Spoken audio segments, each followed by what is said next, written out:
Zexelar stared out the small viewport as the transport ship approached the blue and green planet.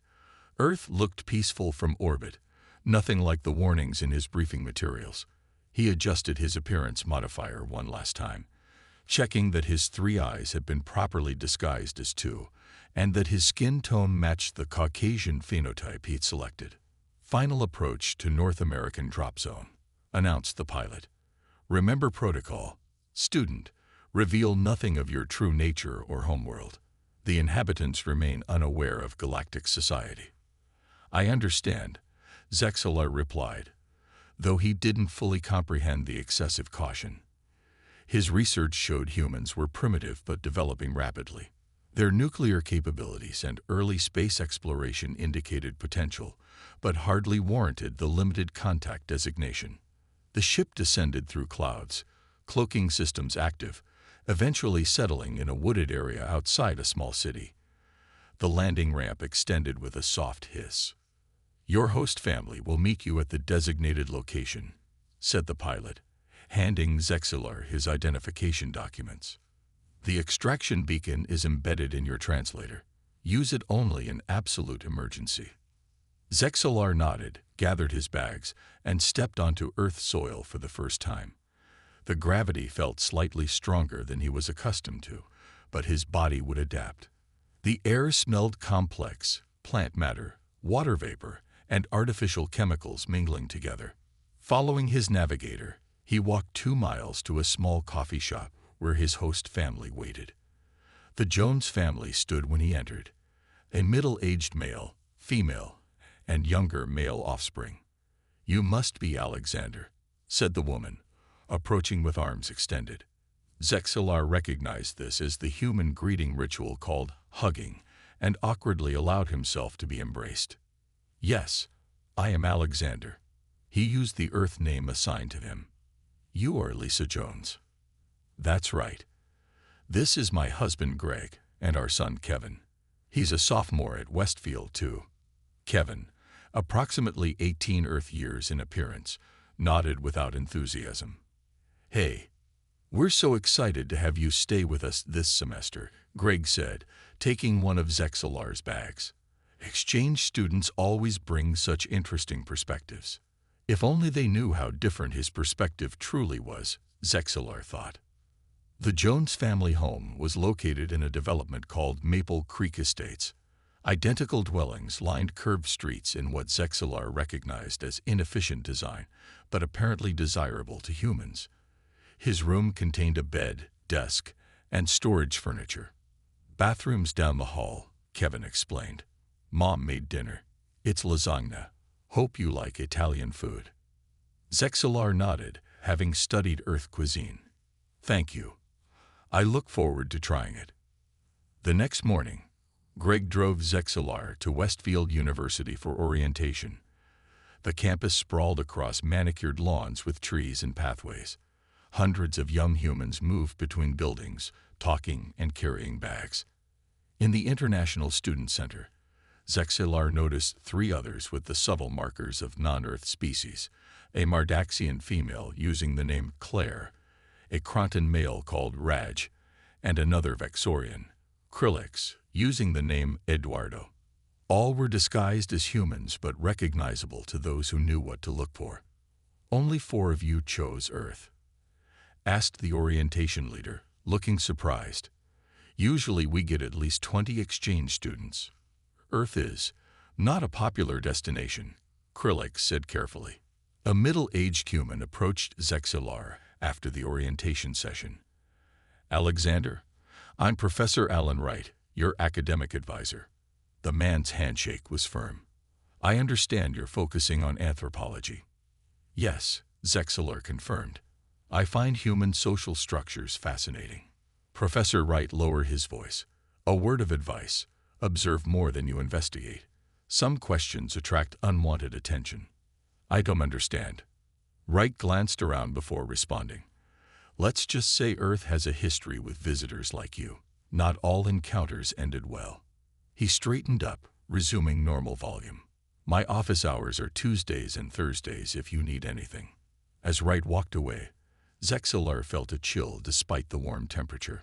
Perhaps the warnings about Earth deserved more consideration than he'd given them. Zexalar sat in the back row of his Introduction to Human Cultural Anthropology class, watching Professor Wright discuss tribal structures. 3 weeks into his Earth stay, he was still adjusting to human rhythms and behaviors. Their need for daily sleep cycles seemed inefficient, but he followed the pattern to maintain his cover.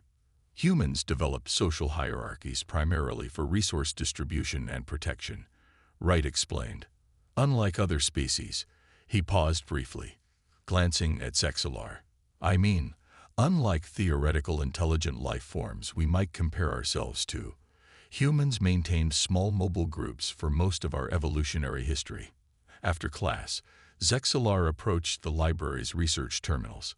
He had discovered that Earth's network contained vast information, though accessing the right parts required skill. He bypassed the university's security measures using techniques that would be elementary to a Vexorian child, but seemed to confound Earth's cybersecurity. Within minutes, he found classified military documents about unidentified aerial phenomena. Many reports described technology far beyond human capabilities, with speeds and maneuvers matching standard galactic transport vehicles. What are you doing? Zexalar jumped, quickly closing the files. Krillex. Eduardo stood behind him, looking concerned. Research, Zexalar replied. Dangerous research.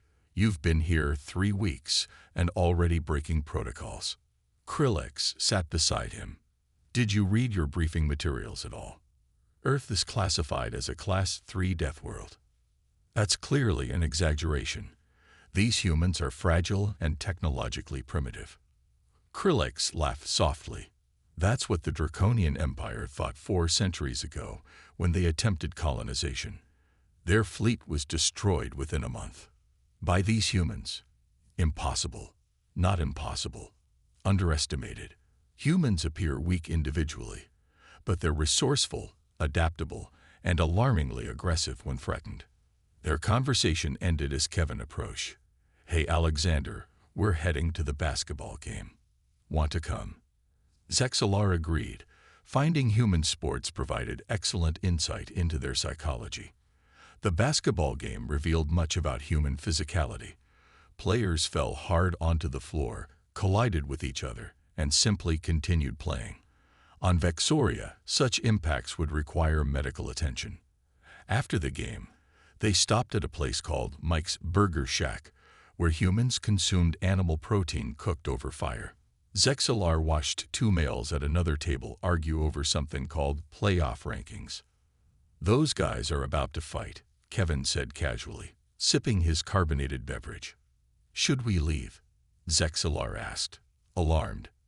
Kevin laughed. Nah, they're just passionate fans. Watch. Sure enough, the argument escalated until both men stood nose to nose. Then suddenly, one laughed. The tension disappeared, and they clinked their glass bottles together before sitting down. See, no big deal, Kevin said. The next day, Zexalar attended his Earth biology class. The professor described human healing abilities that seemed remarkable by galactic standards. The human body can repair broken bones, regenerate liver tissue, and create new blood cells at rates that outpace most mammals, the professor explained. After class, Zexalar visited the university's physical sciences building. He found an empty lab and used his personal scanner to analyze samples of Earth's atmosphere, water, and soil he had collected. The results were surprising. The planet contained high levels of toxins and radiation that would sicken most galactic species. Humans had evolved in this harsh environment and thrived. That evening, Zexalar witnessed something truly shocking. Greg Jones accidentally cut his hand while cooking dinner. Blood flowed freely, but Greg simply wrapped a cloth around it, applied antiseptic, and continued preparing the meal. Shouldn't you seek medical attention? Zexalar asked. For this little thing? Nah, it'll heal up in a few days, Greg replied. Later, in his room, Zexalar reviewed his growing database on humans. Their resilience was impressive. They could survive temperature ranges, radiation levels, atmospheric variations, and physical trauma that would kill most sentient species. Combined with their technological progress and competitive nature, humans represented something unique and potentially dangerous. Now he understood why Earth carried warnings in the galactic database. These weren't just primitives. They were survivors, evolved in one of the galaxy's harshest environments. And they were getting closer to the stars. Zexelar sat in the university library with Amy Rodriguez, a human female from his anthropology class, who had invited him to study together. She was explaining American holiday traditions when his focus drifted to the news playing on a nearby screen. A reporter discussed military exercises in the Pacific Ocean, showing warships launching missiles at target vessels. Those ships can hit targets hundreds of miles away, Amy said, noticing his interest. Pretty impressive, right? Primitive kinetic weapons, Zexelar replied automatically. Inefficient compared to particle disruption. Amy's eyebrows rose. Compared to what? Zexelar realized his mistake immediately. I mean, compared to theoretical weapons systems. From science fiction. Amy studied him curiously. You say weird things sometimes. Alexander, where are you from again? Northern Europe, he answered, using his cover story. Small country. Very cold. Before Amy could question further, Zexelar noticed a woman watching them from behind a bookshelf. Middle-aged, wearing professional attire, with an earpiece partially visible. When their eyes met, she didn't look away, but instead made a note in her electronic device. That evening, Kevin invited Zexelar to join his family for a weekend camping trip. It'll be fun, Kevin promised. Fishing, hiking, campfires. Real American experience. Zexelar agreed, seeing an opportunity to study humans in a more natural setting. The Jones family drove 2 hours to a forested area called Pinewood State Park. Greg showed Zexelar how to set up a tent, build a fire, and use simple tools. The first night, temperature dropped unexpectedly. The humans seemed unbothered, adding layers of clothing and moving closer to the fire. Zexelar, however, felt his body systems struggling with the cold. You okay? Lisa asked, noticing his discomfort. You're shivering pretty badly. My species, my country has a warmer climate, he corrected quickly. Lisa handed him another blanket. Here, wrap up tight. Greg makes these camping trips unnecessarily rugged. The next day, they hiked up a steep trail. Kevin and Greg moved easily over the difficult terrain while Zexelar struggled to maintain his balance in Earth's gravity. Halfway up, they encountered another hiker who had fallen and injured his ankle. That looks broken, Greg said, examining the swollen joint. I'll be fine, the injured man insisted. Just need to get back to my car. Zexelar watched in amazement as Greg and Kevin fashioned a makeshift splint and helped the man hop 3 miles back to the trailhead. The humans endured pain that would incapacitate most galactic species, treating it as a mere inconvenience. That evening, around the campfire, Greg told stories of human history, wars, explorations, disasters, and triumphs. Humans have always pushed boundaries, Greg said. When we hit obstacles, we find ways around them. Or through them, Kevin added. Back at the university on Monday, Zexelar couldn't find Krillex in their shared xenobiology class. After searching the campus, he contacted Claire, the disguised Mardaxian. Eduardo's gone, she whispered, using Krillex's human name. He broke protocol, tried accessing government servers for information on previous alien contacts. What happened to him? Extraction team pulled him out last night. Emergency measures. Claire looked nervous. We're being watched, Alexander. Someone knows we're not human. That evening, Zexelar noticed an unmarked vehicle parked across from the Jones house. Through his enhanced vision, he could see the same woman from the library sitting inside, monitoring equipment on her dashboard. Lisa Jones found Zexelar staring out the window. Everything okay? You seem worried lately. I'm fine, he lied. Lisa didn't push, instead offering a cup of hot chocolate. Whatever's bothering you, remember you're not alone here. We consider you part of our family now. The simple kindness nearly broke Zexalar's composure. These humans, who didn't know his true nature, had welcomed him into their home. Yet his research was confirming what galactic wisdom warned. Humans were simultaneously the most compassionate and most dangerous species in known space. Outside, Agent Patricia Miller made another entry in her report. Subject shows increasing awareness of surveillance. Recommend preparation for containment protocol. Zexalar walked through the crowded gymnasium where Westfield University's annual science fair was underway. Students presented projects ranging from simple chemistry demonstrations to complex robotics.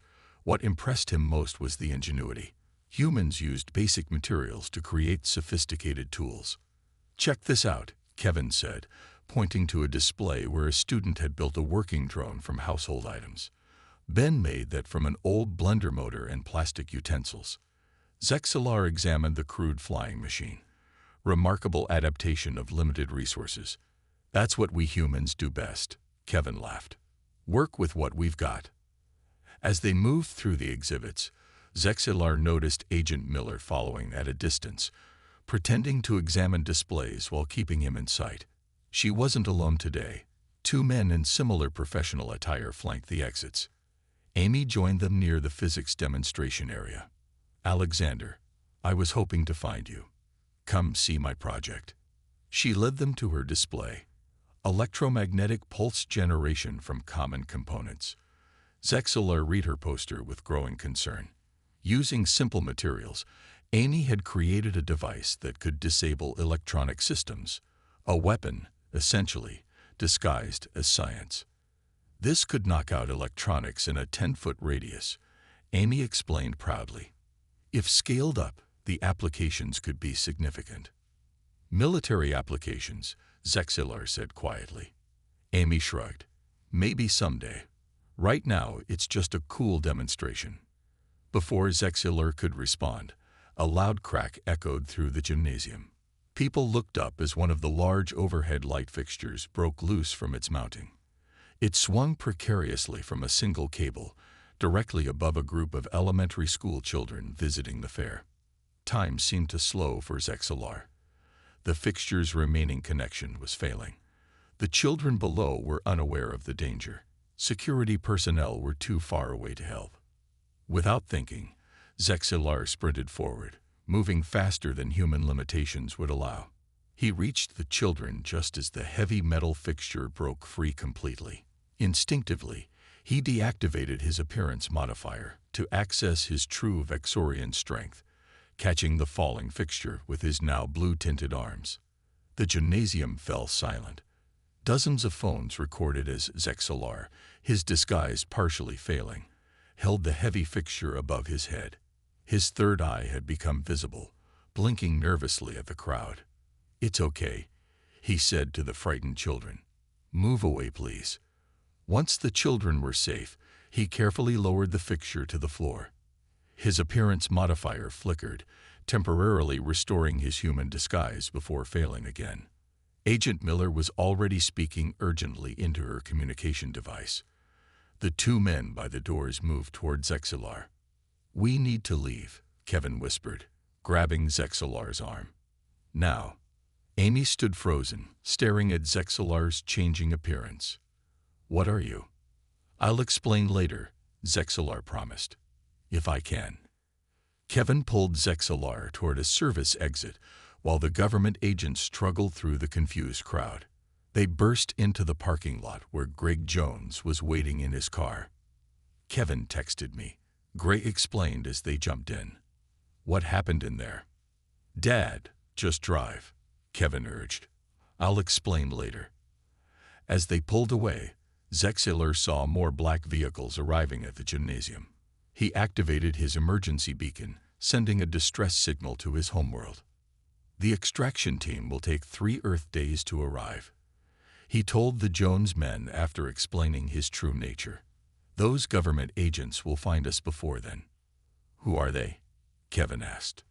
"A department that monitors non-human visitors," Zexalar replied. Your species is not officially aware of galactic society, but some of your governments have known for decades. Greg drove tensely, checking the rearview mirror. So what happens now? Now we hide, Zexalar said. And I try to fix my appearance modifier before the videos from the gymnasium go viral. But it was already too late. Amy's post had been shared thousands of times. Real alien at Westfield Science Fair, with a clear image of Zexalar, third eye visible, holding the massive fixture with inhuman strength. Zexalar huddled in the backseat of Greg's car as they crossed the state line into Pennsylvania. His appearance modifier had stabilized somewhat, but occasional glitches revealed patches of blue skin or his third eye.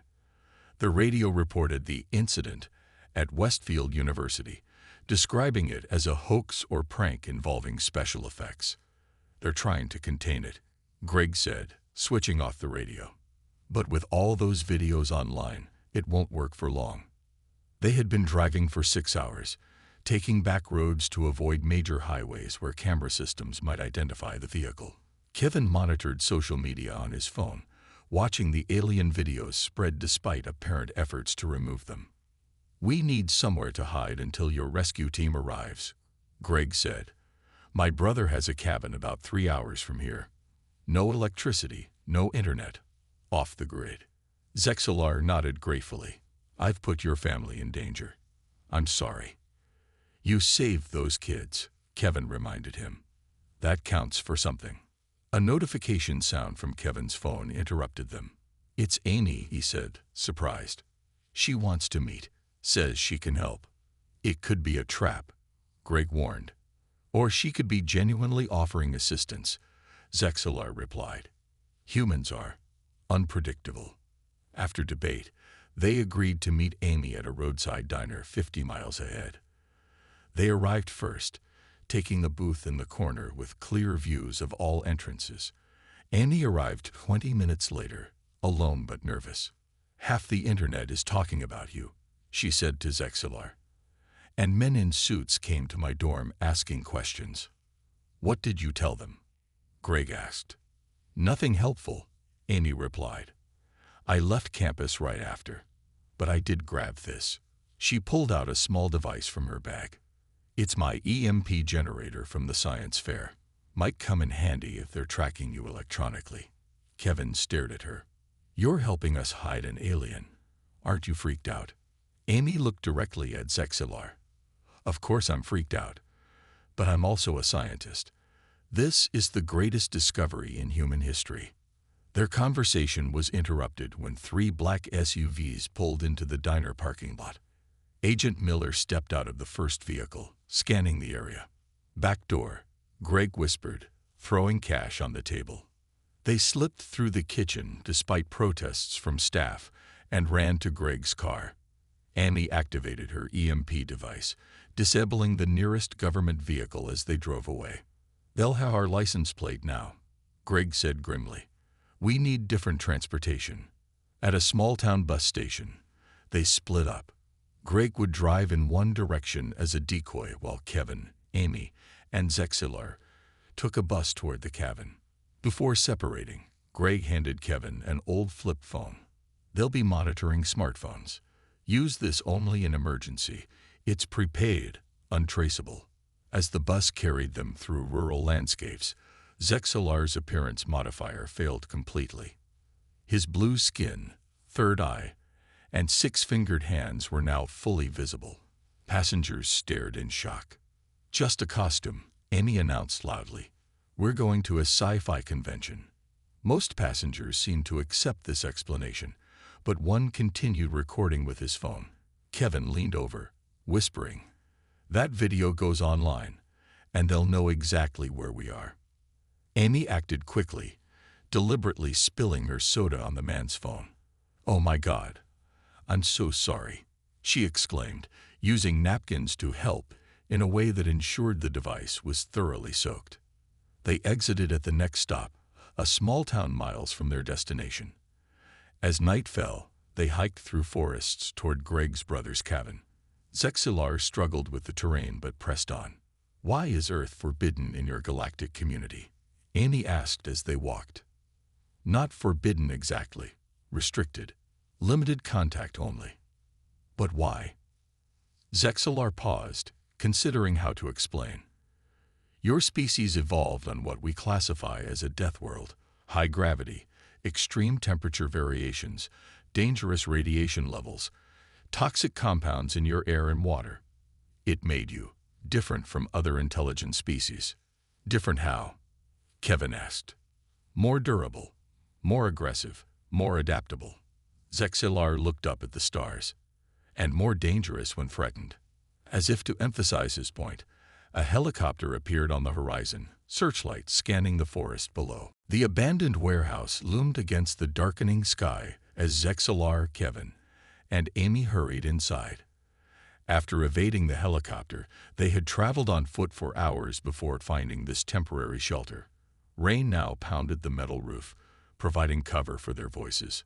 "They're closing in," Kevin said, peering through a dirty window. "Dad hasn't called. I think they caught him." Amy worked on repairing Zexalar's appearance modifier using parts from her EMP device. Her hands were steady despite their situation. "This technology is incredible. The molecular manipulation is beyond anything in our physics textbooks." Zexalar sat on a concrete block, his blue skin reflecting the flashlight's beam. "You shouldn't be able to understand it at all. That's part of why Earth is quarantined." "Quarantined?" Amy stopped working. "You mean we're deliberately being kept isolated from galactic society?" "Yes," Zexalar replied simply. "For your protection and ours." Kevin turned from the window. "You keep saying we're dangerous. We're not the ones hunting you down right now. Those agents are responding to a perceived threat," Zexalar explained. "That response is precisely what makes humans unique. When faced with the unknown, most species retreat. Humans advance." Zexalar stood, moving to a dusty table where he began drawing in the grime. 12,000 years ago, the Arcturian Coalition discovered Earth during routine exploration. They observed early human civilizations and determined you were primitive but promising. "So they made contact?" Amy asked. "They attempted subjugation," Zexalar corrected. "Standard protocol for species at your development stage." The Arcturians had conquered hundreds of worlds with their technology. They expected Earth to fall within days. "What happened?" Kevin moved closer. "The Arcturians lost their entire fleet. Humans captured their technology, reversed engineered it, and launched counterattacks. Within 1 year, humans had adapted Arcturian weapons to their own purposes." Amy shook her head in disbelief. "That's impossible. Humans 12,000 years ago lived in simple agricultural settlements, which made their rapid adaptation all the more alarming," Zexalar continued. "The Galactic Council intervened, removing all advanced technology from Earth and erasing evidence of the encounter from human memory and history." "That can't be the only reason for quarantine," Kevin argued. "No. 5,000 years later, the Draconian Empire tried again. Same result, but worse. The Draconians had conquered 1,000 worlds across 3 galaxies. They sent their smallest battle group to Earth as a formality before claiming the planet. "Let me guess," Amy said. "We beat them too."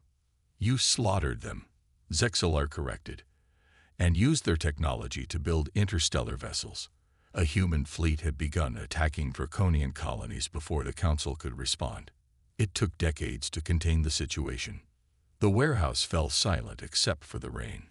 Kevin and Amy exchanged looks of disbelief.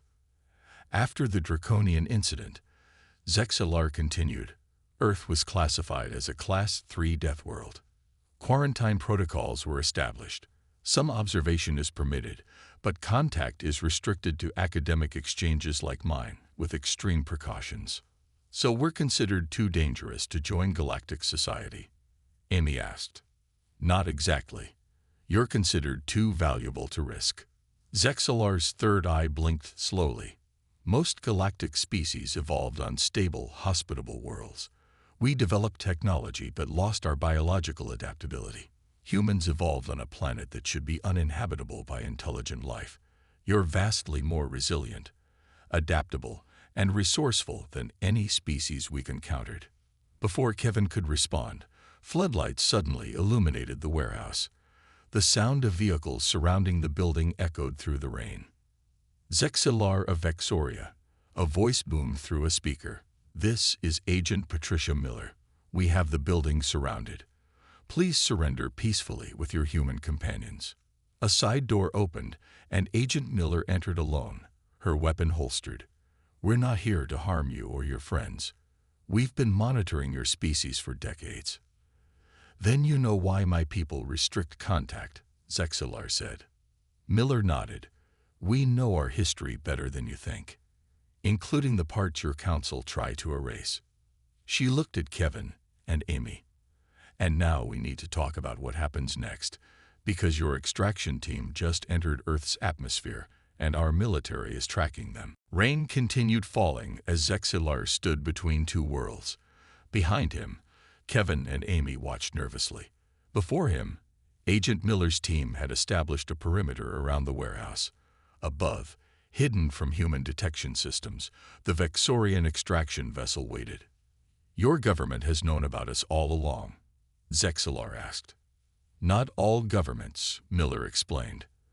"A small international coalition formed after World War I, when we recovered non-Earth technology. We've been preparing for official contact ever since." Greg Jones arrived in a government vehicle, rushing to embrace Kevin. "Are you okay?" "They picked me up yesterday, but treated me well once I explained everything." Miller nodded. "Mr. Jones has been very helpful. Now we need your help, Zexilar. Your extraction team is being tracked by military forces not aware of our program. If they perceive hostile intent, they'll attack. And my people will defend themselves," Zexilar finished, beginning another cycle of conflict. "Exactly. We need direct communication." Zexilar activated his transmitter, speaking in his native language. The response came immediately. His extraction team would not risk landing while human weapons remained targeted at them. "They won't come down while your military maintains aggressive posture," Zexilar translated. "Standard protocol for a quarantined world." Amy stepped forward. "Let me talk to them." "And to your military," she said to Miller. "I'm just a student, not a threat to either side." Miller considered this, then made a call. Minutes later, military officials arrived, looking skeptical but willing to listen. "The aliens aren't hostile," Amy explained to them. "They're cautious because of our history. We need to show them we've evolved past our aggressive tendencies." "By standing down our defenses while their ship hovers over American soil?" a general asked incredulously. "Yes," Amy said simply. "Sometimes trust requires vulnerability." Kevin joined her. "These aliens have been studying us for centuries. If they wanted to harm us, they could have done it long ago." After tense discussion, the military agreed to a controlled de-escalation. Weapon systems would power down sequentially as the Vexorian ship descended. An hour later, the extraction ship landed in a cleared area near the warehouse. 3 Vexorians emerged, looking similar to Zexilar, but wearing formal attire that seemed to shift colors in the rain. The lead Vexorian surveyed the humans. "This contact violates quarantine protocols. The Galactic Council will not be pleased. Perhaps it's time to reconsider those protocols," Zexilar suggested. "These humans have shown remarkable restraint and wisdom." "A few humans," the Vexorian corrected, "not representative of the species." "Actually," Amy interjected, "we are. Humans contain multitudes, capacity for destruction and creation, war and peace. We're not perfect, but we're evolving." The Vexorians conferred privately, then addressed Agent Miller. "The Council must be informed of these developments. A representative will arrive within 1 Earth day to assess the situation." The following day, a sleek vessel unlike any human-made craft descended from the clouds. From it emerged a being that appeared to shift between different species, sometimes humanoid, Sometimes not. I am the Council Observer, it stated. I have reviewed Zexalar's research and these recent events. The Council has deliberated on Earth's status. Everyone waited tensely. Earth's classification will be changed from quarantined world to protected development zone. Limited transparent contact will be permitted. Knowledge of galactic society will be gradually introduced to prevent cultural shock. Relief spread through the human delegation.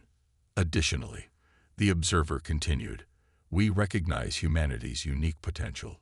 Your species possesses qualities valuable to galactic harmony, adaptability, resilience, and creativity, tempered by growing wisdom. 3 months later, Zexalar stood in the Jones driveway, his bags packed for departure. The initial diplomatic exchanges had gone well, with Earth representatives meeting council members at a lunar facility. Will you come back? Kevin asked. Yes. I've been appointed Cultural Exchange Ambassador. I'll return next semester. Zexalar smiled with all 3 eyes visible. No disguise needed now. Greg and Lisa hugged him goodbye. Annie waited nearby, already accepted to a new xenobiology program established at Westfield. As Zexalar boarded the transport ship, he looked back at Earth, no longer forbidden, but finally understood. In his report to the Galactic Council, he had written, humans are feared throughout the galaxy not because they are monsters, but because they are mirrors, showing us what we might become when challenged by adversity.